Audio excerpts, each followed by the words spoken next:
नमस्कार साथियों, मैं आप सभी के लिए लेके आया हूँ अपने नोट्स का ऑडियो ताकि आपको नोट्स को समझने में आसानी हो। तो आइए दोस्तों शुरू करते हैं। हाँ, मेरी आपसे गुजारिश है कि जब भी इस आप ऑडियो को सुने तो नोट्स आप अपने सामने रखें और उसमें देखते जाएं, जिससे कि आपकी समझ में बेहतर आए। तो साथियों, जो शुरू करते हैं, जो पहला विज्ञान था मनोविज्ञान में, वह आत्मा का विज्ञान था, जिसे अरस्तु लाए थे। दूसरा विज्ञान था मन या मस्तिष्क विज्ञान, जिसे पोम्पोलोजी लाए थे। तीसरा था चेतना का विज्ञान, जिसे विलियम वुंट लाए थे। चौथा प्रकार का विज्ञान था व्यवहार का विज्ञान, जिसे जॉन ब्रोडस वाटसन लाए थे, यानी जेबी वाटसन। साथियों, अब हम क्रम से पढ़ते हैं। जो आत्मा का विज्ञान था, इसे अरस्तु लाए थे और इनके समर्थक थे प्लेटो, डेकार्टे, रूडोल्फ गोइकल। मनोविज्ञान शब्द का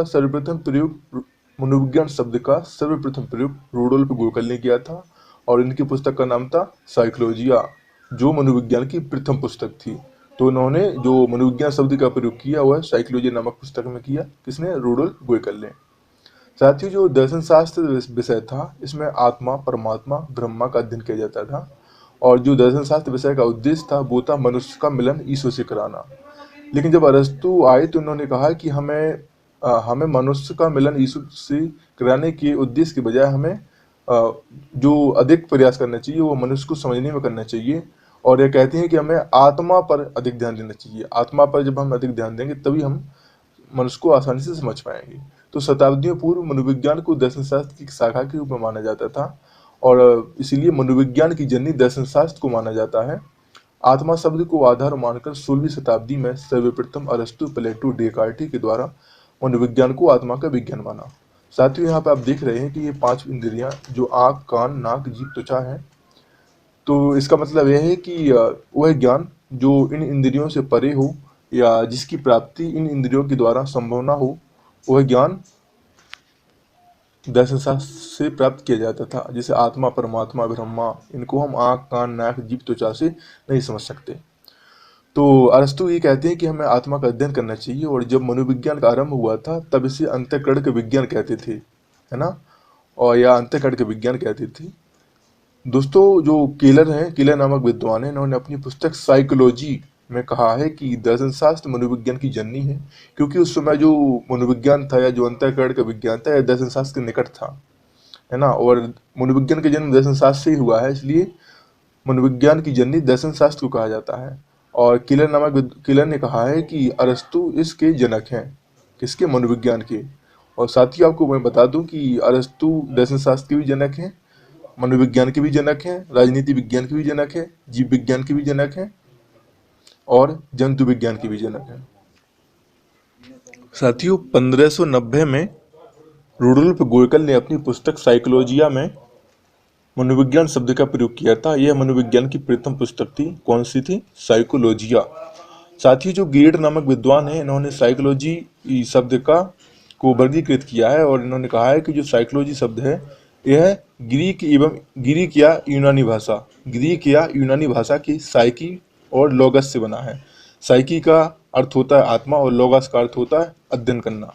साथियों, यहाँ पर गौर करने वाली बात यह है कि जो साइकी और लोगस शब्द हैं यह ग्रीक भाषा या यूनानी भाषा के शब्द हैं और जो साइकोलॉजी शब्द है वो अंग्रेजी भाषा का है।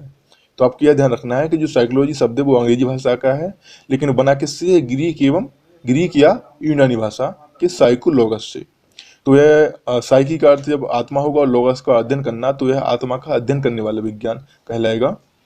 1600 ईस्वी में साथियों इस आत्मा के विज्ञान को अस्वीकार कर दिया गया।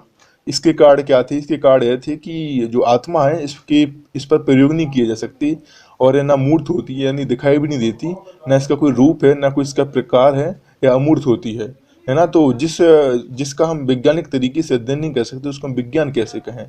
इसलिए इसको अस्वीकार कर दिया गया, क्योंकि आत्मा पर प्रयोग नहीं हो सकता और यह मूर्त भी नहीं है और ना इसका कोई रूप है ना कोई प्रकार है। ठीक है, यह केवल नाम का विज्ञान है, इसलिए इसको अस्वीकार कर दिया गया।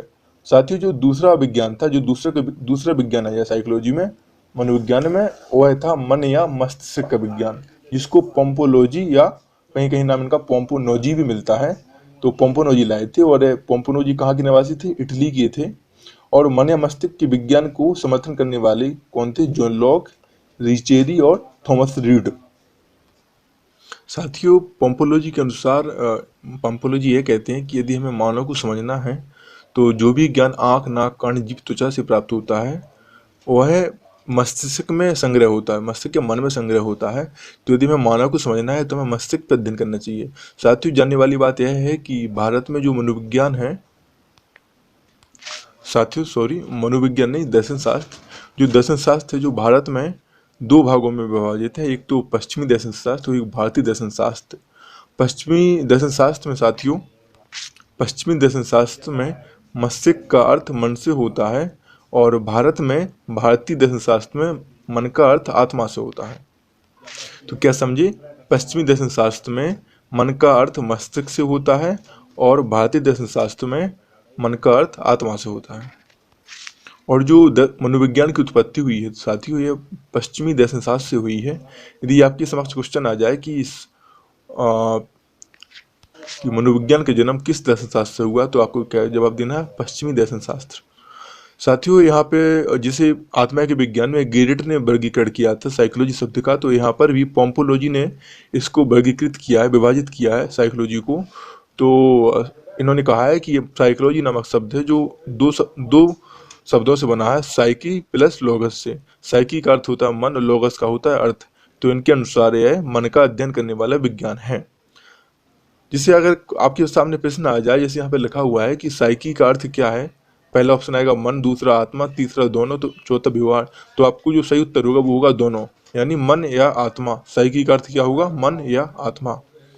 17वीं शताब्दी में इस परिभाषा को अस्वीकार कर दिया गया। और साथियों, इसमें वही कमियां थी जो अरस्तु की आत्मा के विज्ञान में थी, क्योंकि हम मन को देख नहीं सकते, क्योंकि ना इसका कोई रूप होता है, ना कोई इसका रंग होता है, ना कोई प्रकार है, इसका स्वाद कैसा है यह भी नहीं पता, और यह दिखाई भी नहीं देता है, क्या है, अमूर्त है। इसमें फिर से वही बात रिपीट करते हैं कि इसमें ध्यान देने वाली बात यह है कि जो पश्चिमी दर्शन शास्त्र है वहाँ पे मन का अर्थ मस्तिष्क से लगाते हैं, जबकि भारत में मन का अर्थ आत्मा से। ठीक है साथ ही, जो तीसरे विज्ञान था मन या मस्तिष्क के विज्ञान, जो बात विज्ञान आया वह चेतना का विज्ञान था या चेतना अनुभूति का विज्ञान था, जिसे विलियम वुंट लेकर आए थे। और साथ ही जो विलियम वुंट थे यह जर्मनी के थे और यह लिप्जिंग विश्वविद्यालय में प्रोफेसर थे। और इस लिप्जिंग विश्वविद्यालय का वर्तमान में क्या नाम हो गया, कार्ल मार्क्स विश्वविद्यालय। और चेतना के विज्ञान को समर्थन करने वाले विद्वान थे या मनोवैज्ञानिक थे विलियम जेम्स, जो कि अमेरिका के थे, जेम्स सली और बाइस, कहीं कहीं इनका नाम बाइब भी मिलता है, बाइब। साथ ही जो विलियम जेम्स हैं यह अमेरिका में मनोविज्ञान के जनक कहलाते हैं। जैसे भारत में मनोविज्ञान के जनक अरस्तु कहलाते हैं, वैसे ही अमेरिका में जो मनोविज्ञान के जनक हैं वो विलियम जेम्स कहलाते हैं। और जर्मनी में मनोविज्ञान के जनक कौन कहलाते हैं, विलियम वुंट।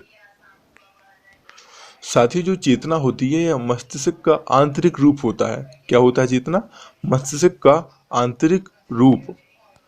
साथ ही जो है बालक बना हुआ है, तो इस बालक के मस्तिष्क में कई प्रकार की क्रियाएं होती हैं, जैसे इसमें विचार उत्पन्न होते हैं, तो इसको भावना कहते हैं। भावना कहते नहीं है कि अरे यार तुम हमारी भावना को नहीं समझ रहे, यानी विचारों को, जो मतलब वो है आंतरिक विचार, जो हमारे मस्तिष्क के अंदर विचार होते हैं उसे क्या कहते हैं हम, भावनाएं।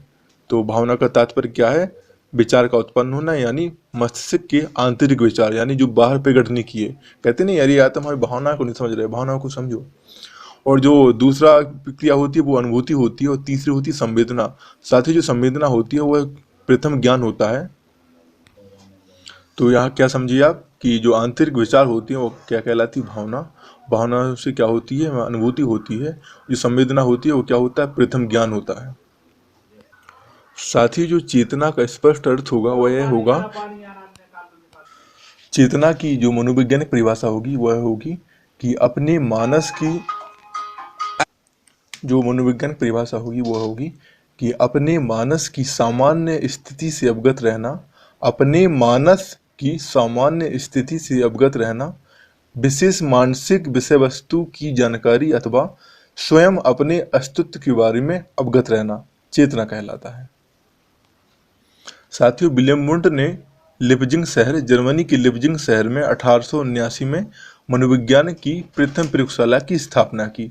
और जो लिप्जिंग शहर में लिप्जिंग विश्वविद्यालय है जहाँ पर इन्होंने प्रयोगशाला की स्थापना की, इसका वर्तमान नाम कार्ल मार्क्स विश्वविद्यालय है। और इस प्रयोगशाला में चेतना पर अध्ययन किया जाता था और यह अध्ययन अंतर्दृष्टि विधि के द्वारा किया जाता था। किस विधि के द्वारा? अंतर्दृष्टि विधि के द्वारा। जो अंतर्दृष्टि विधि है कौन लाए? विलियम वुंट लाए हैं। साथियों, जो प्रयोगशाला की स्थापना की प्रथम, इसलिए विलियम वुंट को प्रयोगात्मक मनोविज्ञान का जनक कहा जाता है। और ध्यान रखने वाली बात यह है कि भारत में 1915 में कलकत्ता में सेन गुप्त द्वारा मनोविज्ञान की प्रथम प्रयोगशाला स्थापित की गई। साथियों, आप लोगों को पता होगा कि जो सबसे अधिक प्रयोग होते हैं वह भौतिक शास्त्र में होते हैं। इसलिए कहते हैं कि विलियम वुंट दर्शन शास्त्र के विचारों को भौतिक शास्त्र के निकट लाए। क्यों कहते हैं? क्योंकि इन्होंने प्रथम प्रयोगशाला की स्थापना की थी और इन्होंने चेतना पर प्रयोग किए थे, तो इसलिए कहते हैं कि विलियम वुंट दर्शन शास्त्र के विचारों को भौतिक शास्त्र के निकट लाए। इसलिए कहा जाता है कि इन्होंने एक स्वतंत्र विषय के रूप में स्थापित किया। कब किया? 1880 में। किसने किया? विलियम वुंट ने। और जो मनोविज्ञान के आधुनिक जनक कहा जाता है, वो कहा जाता है किसको? विलियम जेम्स को। साथियों, 1900 ईस्वी में इस परिभाषा को भी स्वीकार कर दिया गया। क्यों? क्योंकि जो मस्तिष्क होता है इसके दो रूप होते हैं, आंतरिक रूप और बाह्य रूप। जो चेतना थी वह केवल आंतरिक रूप थी मस्तिष्क का। तो जो विलियम वुंट और इनके समर्थकों ने जो बात कही है, जो या जोर दिया है, वह केवल मस्तिष्क के आंतरिक रूप पे दिया है, यानी चेतना पर। और जो दूसरा रूप था इसका, बाह्य रूप था व्यवहार, इसको उन्होंने छोड़ दिया। इसलिए यह अधूरा था और इसको स्वीकार कर दिया गया। इसी कारण जो चौथा प्रकार के विज्ञान आया वो आया व्यवहार के विज्ञान, जिसे जॉन ब्रोडेस वाटसन लाए, यानी जेबी वाटसन। इसके अन्य समर्थक थे बीएफ स्किनर, पावलोव, क्लार्किल हल, विलियम वुडवर्थ और विलियम मैकडूगल। साथियों, व्यवहार क्या होता है? मानसिक स्थिति का बाह्य रूप। और व्यवहार मानव, पशु, पक्षी सभी करते हैं, इसलिए सभी के व्यवहार का अध्ययन मनोविज्ञान में किया जाएगा। और जो व्यवहार होता है वो हमारे दो प्रकार से दिखता है, शारीरिक क्रिया और मानसिक क्रिया। शारीरिक क्रिया में दौड़ना, चलना, कूदना, और मानसिक क्रियाओं में चिंतन, मनन। साथियों, ध्यान रखने वाली बात यह है कि जो व्यवहार शब्द को प्रथम बार विलियम मैकडूगल लाए थे। यहाँ लिखा हुआ है कि विलियम मैकडूगल ने सन 1905 में अपनी पुस्तक आउटलाइन ऑफ साइकोलॉजी, हिंदी में कहेंगे मनोविज्ञान की अवधारणा नामक पुस्तक में व्यवहार शब्द का प्रयोग सर्वप्रथम किया।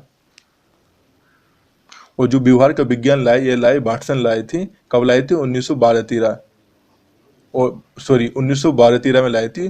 और व्यवहारवाद या व्यवहार का विज्ञान 1912-13 में आया। 1890 से 1905 ईस्वी तक मनोविज्ञान में कोई कार्य नहीं हुआ। इस कारण इस समय को बंजर काल कहते हैं। तो 1905 में भी जो व्यवहार शब्द है वो मैकडूगल लाए अपनी पुस्तक आउटलाइन ऑफ साइकोलॉजी में। और 1913 में व्यवहारवाद कौन लाए? वाटसन। विकास क्रम में कथन दिया है, मनोविज्ञान के विकास क्रम में विलियम वुडवर्थ ने कथन दिया है। क्या दिया है? कि मनोविज्ञान ने सर्वप्रथम अपनी आत्मा का त्याग किया, फिर अपनी मन को छोड़ा, बाद में अपनी चेतना खोई, अब व्यवहार की विधि को स्वीकार करता है। क्या कथन है? मनोविज्ञान ने सर्वप्रथम अपनी आत्मा का त्याग किया, फिर अपने मन को छोड़ा, बाद में अपनी चेतना खोई, अब व्यवहार की विधि को स्वीकार करता है। तो साथियों, इस ऑडियो में हमने देखा कि ये जो भी मनोविज्ञान में जो भी विज्ञान आए थे, आत्मा का विज्ञान, मन मस्तिष्क का विज्ञान, तीसरा चेतना का विज्ञान, चौथा व्यवहार का विज्ञान, उनको समझा। अगले ऑडियो में हम लोग समझे कि जो भी मनोविज्ञान की परिभाषाएं हैं हम उनका अध्ययन करेंगे। और ऑडियो कैसा लगा ये हमें जरूर बताएं, ये मेरा पहला प्रयास था। यदि आपको अच्छा लगता है तो आगे भी मैं इसी प्रकार से ऑडियो देता रहूँगा। साथ ही मैं कोशिश करूँगा कि 15 मिनट से अधिक का ऑडियो ना हो, ताकि आप लोगों को बोरिंग महसूस भी ना हो और ऑडियो भी बड़ा ना हो। धन्यवाद। Bye bye.